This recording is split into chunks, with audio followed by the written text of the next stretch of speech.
Finish him. Either way, someone is finished.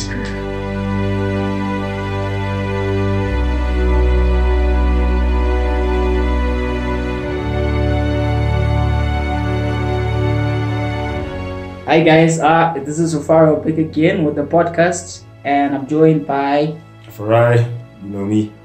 Edwin, the guy from the videos. When did this start? Right. What? You were always the last one. We're not gonna be the first one. No, it's not a conscious thing, but yeah, I'm moving up the what's it called, the totem pole. So be careful. Yeah. Alright. Speaking of being careful, Kwese TV, they weren't the first satellite TV in Zimbabwe. We were used to, DSTV and stuff, but they came and they were like, hey, there's the throne, we're gonna try and get it. Yeah. So they came last year around August, right? August, yeah. And yeah, they've been through a lot, because when they came, they were told, no, you actually can't operate, you have to stop. They stopped, they went to court, they won the court case, and then they started to continue and like never really took off. But did it, because like the satellite what do you call that? Satellite dishes, It feels weird saying dishes. Might be the wrong word, but certainly not the satellite. You can say satellite receiver. Yes. Satellite so we receiver. started to see, the satellites appearing in houses, like everywhere, especially around close to town, because they had this promotion where they were like, hey, just buy a satellite and you get 1 month free of subscription. Yeah. And now satellite TV in terms of Kwese is gone. Yeah, well, I think that's a good place to start. In that, when they came in, I think they managed to gain traction for two reasons. One, it had become a political thing. It had become you're frustrating Strath Masiwa again, you're frustrating Econet again. So by the time they actually got that green light to go ahead, it was more than just this is a new entertainment company, and it was more of a political thing. And because we don't have a political voice or at least we didn't have a political voice at that time, when a company makes a breakthrough like Kwese did, people will like rally behind that company. And then secondly, it's an Econet partner, so people are willing to give it a chance, because who doesn't love Econet? Well, I'm sure there are some who don't, but most people do, hey. So the comments. Keep them lit. Yeah, we're not paid by Econet. I'm just saying people like them.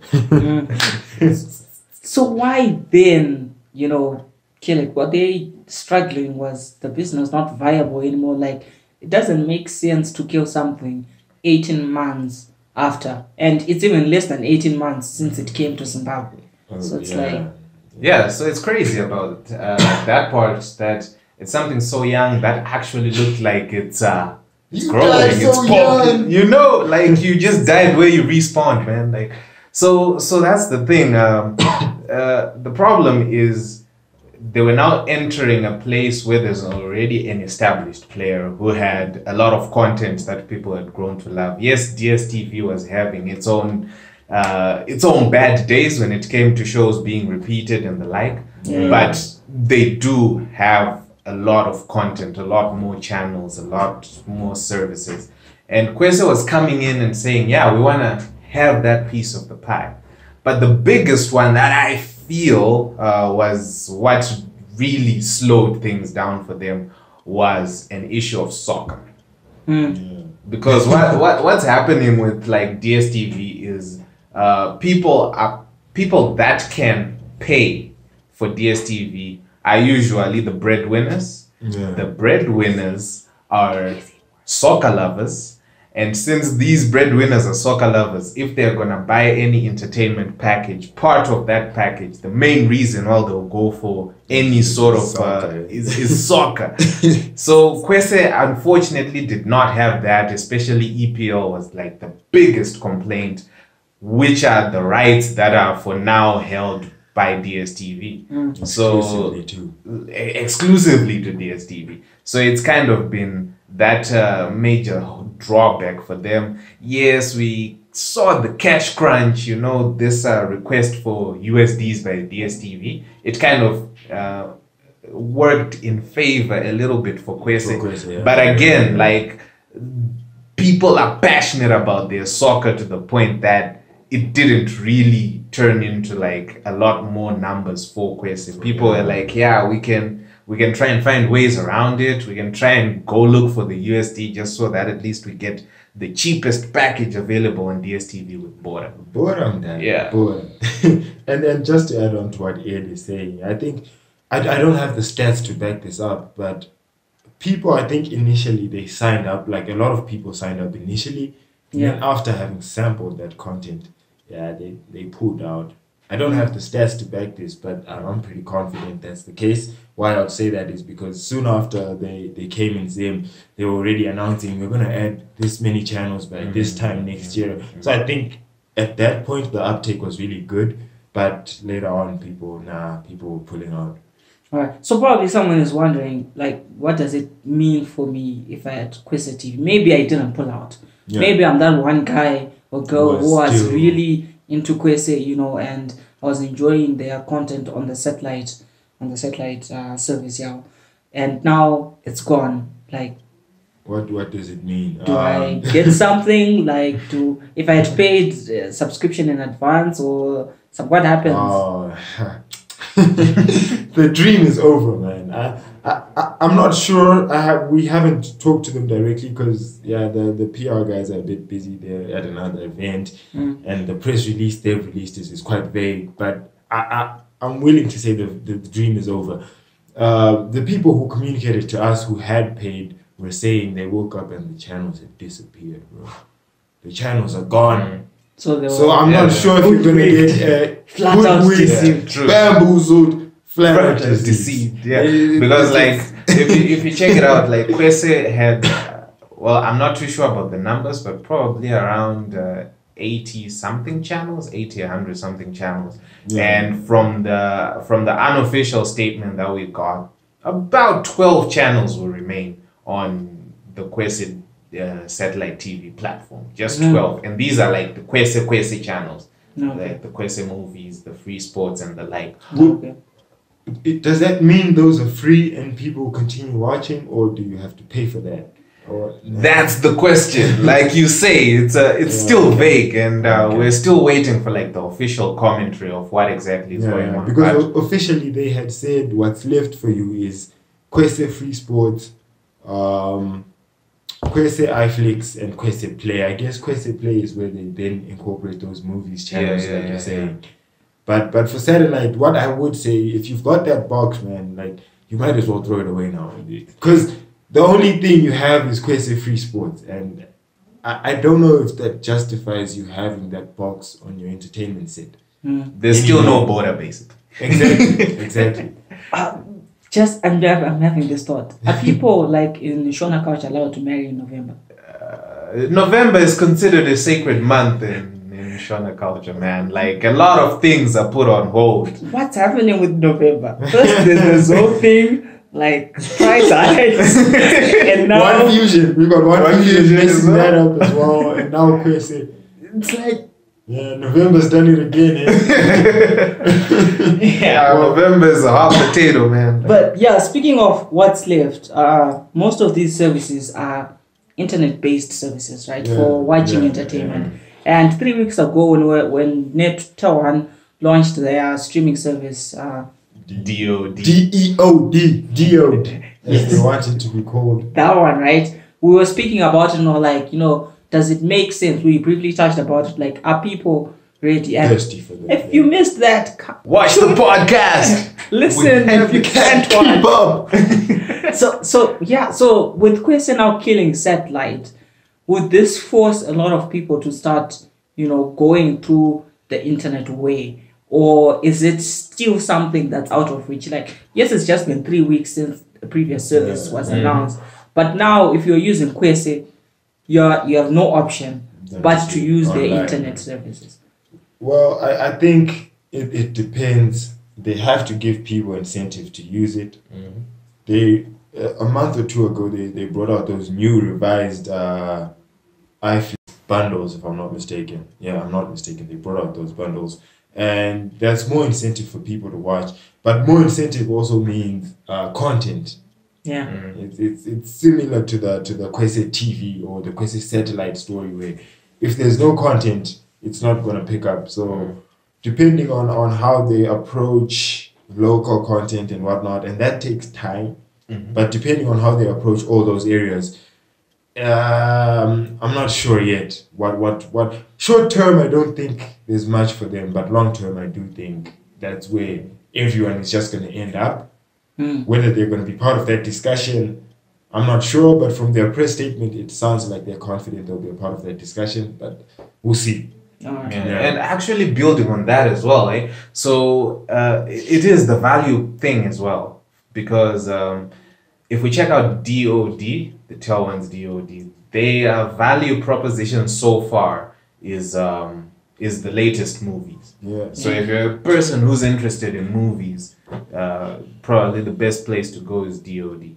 Yeah, well, And you don't watch it when it comes out in the cinemas. yes, There's a delay. It will only come out when the DVD release is out, which is usually about 3 months after the movie is showed in cinema. And I guess that's okay because you don't have to steal movies anymore. You know, might as well. So that's part of the value that Tel1 is bringing as well. The other part of the value is it's zero rated For Tel1 subscribers. Yeah. They give you 100 gigs of DOD for free that you can use for that streaming.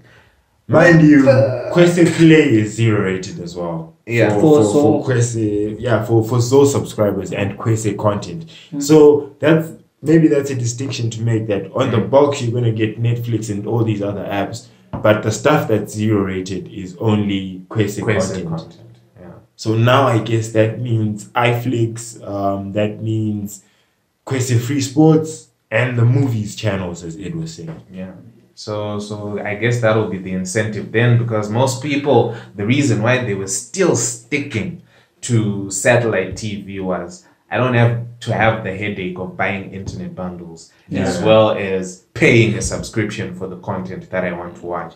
If I just pay for the content, I can get it. Stream for free. Yeah. Okay. So yeah.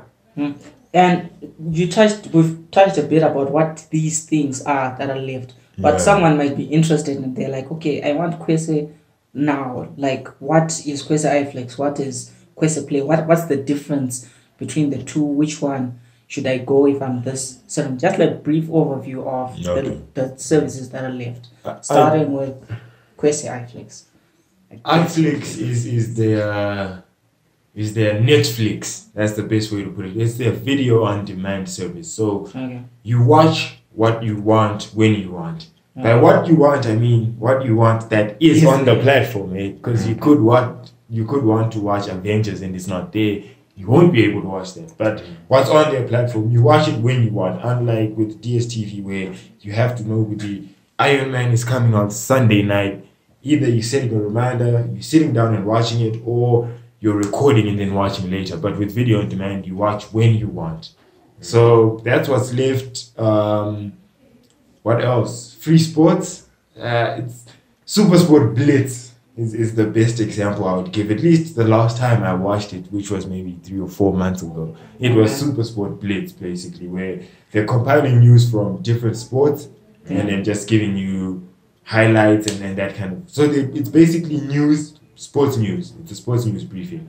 And then last but not least, KweséPlay. KweséPlay is now the hybrid, I guess. It's bringing free sports and iFlix content together, but you've also got other services that are installed on the box. It comes with like Red Bull TV, Netflix, even though you're going to have to pay for that outside. A bunch of other apps are there. But yeah, right now, it's a I don't see where the value is.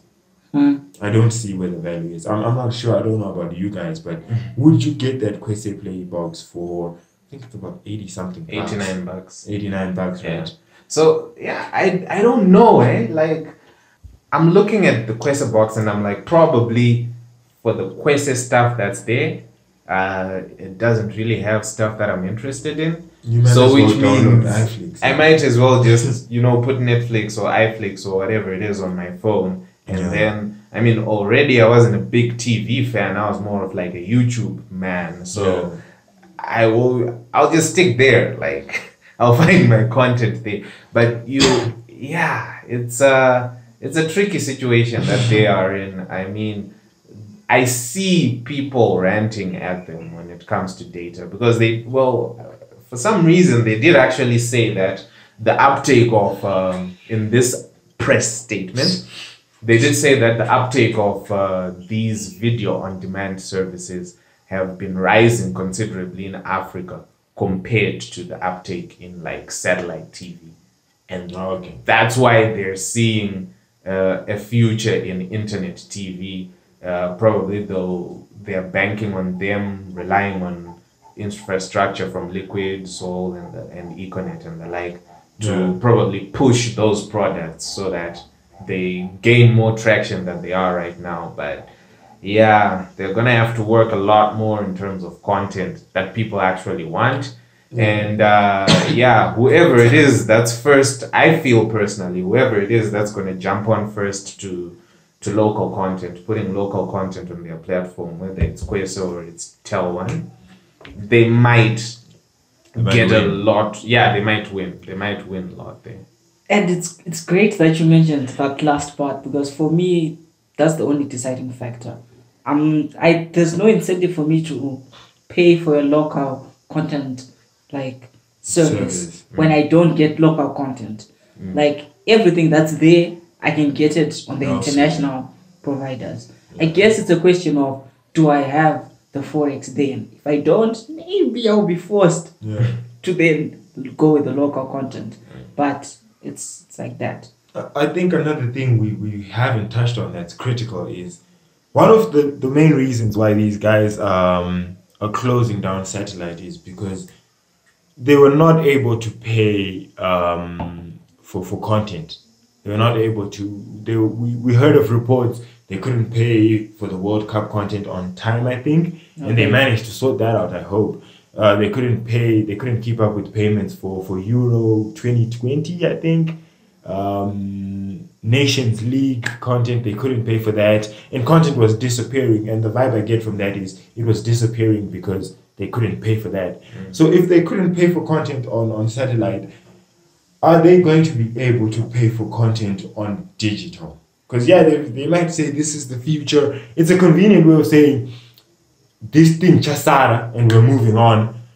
But yes, you are moving on. Are you going to be able to pay for content on these digital platforms? So they can't pay. My question, they can't pay because they're not enough people. It's a domino effect. Or they can't pay because they're accepting local money, and it's not always easy for them to get approval to make those international transactions. Well, the second part you've put in becomes an Econet question. They have to answer that. But from my perspective, I think the domino effect is if you don't have subscribers bringing in revenue, you can't really source content. Which goes back to that promise where we said they were promising 23 channels by March this year, and they couldn't live up to that promise. I think projection was our subscriber base would have grown to this point and we'll be able to pay for this content, but subsequently they didn't, or at least they weren't able, maybe because Forex was becoming trickier to secure and whatnot, like you said in that second point. But I worry about how are they going to acquire content. I don't see where they get that content, especially with Netflix doing their own thing. Disney, everyone is like moving into holding their own content. Where do they get that content from? Do you see anything there?